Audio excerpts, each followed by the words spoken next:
યાત્રાધામ બહુચરાજી ખૂબ પ્રખ્યાત છે અને આજુબાજુના ગામમાંથી લોકો અહીં ખરીદી કરવા તો શ્રદ્ધાળુઓ બહુચર માતાજીના દર્શને પણ આવતા હોય છે।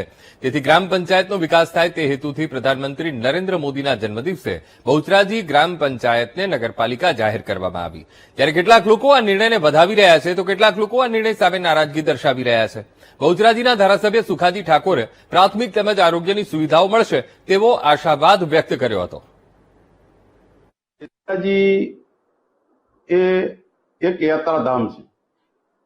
યાત્રાધામના કારણે આજુબાજુથી લોકોની ખરીદી માટે અહીંયા આવવું, યાત્રિકો આવવા, એમાં અગવડતાઓ રસ્તાની, સફાઈની અને સ્થાનિક લોકોને ગટરની પણ સમસ્યાઓ ઘણી હતી।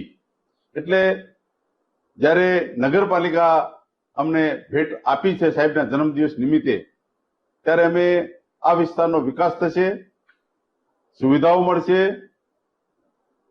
અહીંયા આરોગ્યની સુવિધાઓ સારી મળશે, સ્વચ્છતાઓ પણ સારી રહેશે અને લોકોને અહીંયા ખૂબ સારી સગવડતાઓ મળવા જઈ રહી છે। ત્યારે હું આ વખતે આ સમયે માનનીય ભૂપેન્દ્રભાઈ સાહેબનો ખૂબ ખૂબ આભારી અને ઋણી રહીશ। એટલે આજના અવસરે મને કહેતા ખૂબ આનંદ અનુભવું છું કે આજે બહુચરાજી જે ગ્રામ પંચાયત હતી એની જગ્યાએ નગરપાલિકા જાહેરાત થઈ છે। એકચ્યુઅલી ગ્રામ પંચાયત હોય ત્યારે અલગ અલગ સભ્યો ચૂંટાતા હોય, વાદ વિવાદ હોય, ચૂંટણી હોય ત્યારે એક જુદા પ્રકારનો માહોલ હોય, પણ જયારે નગરપાલિકા હોય એટલે એ તો સત્તા પક્ષ હોય કે વિપક્ષ હોય, બંને પણ જે પ્લાન તૈયાર કરેલો હોય એટલે એ જે વિકાસની ગતિ જે છે એ ગતિમાં બમણો વધારો થાય। કારણ કે બહુચરાજીની ગતિ અને વિકાસ થવો ખૂબ જરૂરી છે, એટલા માટે કે આજુબાજુ ખૂબ મોટી કંપનીઓ છે, અલગ અલગ વિસ્તારના લોકો પણ છે અને એ બધા જ લોકો એ વચ્ચે આખું બહુચરાજી છે અને એ આખું એક વિકાસશીલ બહુચરાજી બનશે તો એની એક આગવી એક ઓળખ ઉભી થશે। ખુશ થવાની